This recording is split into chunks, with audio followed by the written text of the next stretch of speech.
السلام علیکم ورحمۃ اللہ وبرکاتہ۔ یا ایہا الذین آمنو، اے ایمان والو، استجیبوا للہ، اللہ کے حضور سب پاس گزار ہو جاؤ،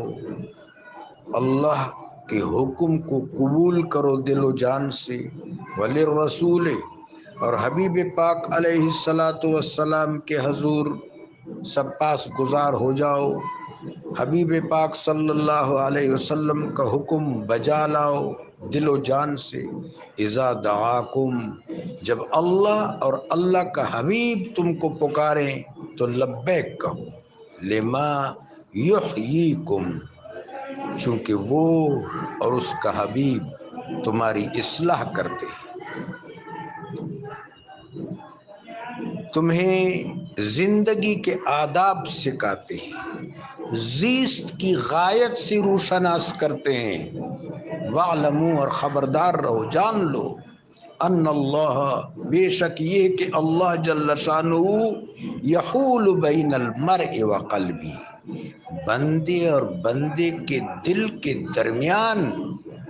جو جگہ تمہیں نظر نہیں آتی، تم سے مضمر ہے، تم سے پوشیدہ ہے، اس جگہ پر بھی تصرف رکھتا ہے، تحویل رکھتا ہے، قبضہ رکھتا ہے، قدرت تامہ رکھتا ہے۔ وَأَنَّهُ إِلَيْهِ تُحْشَرُونَ، اور تم سب نے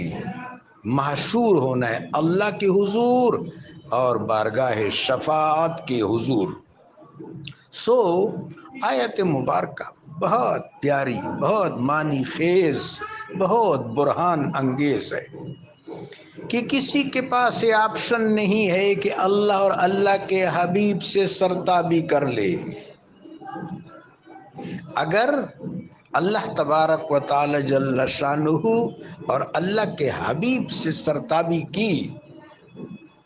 تو پھر اس صورت میں بڑے خسارے کا سامنا کرنا پڑے گا۔ وہ اللہ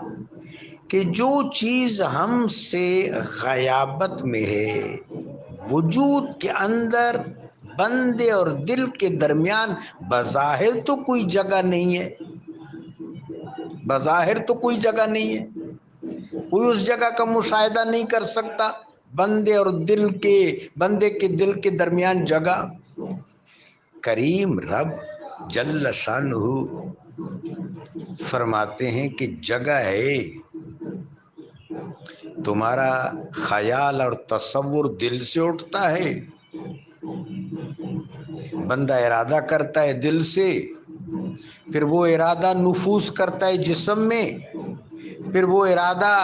عمل میں ظاہر ہوتا ہے خارجی کائنات میں۔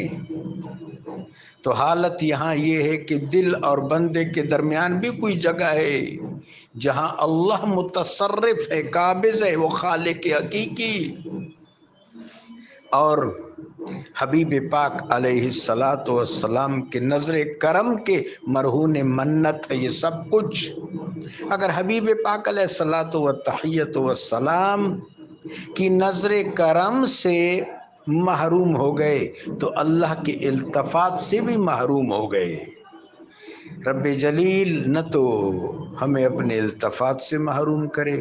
نہ حبیب پاک علیہ الصلاۃ والسلام کی نظر کرم سے محروم کرے۔ اللہم ارزقنا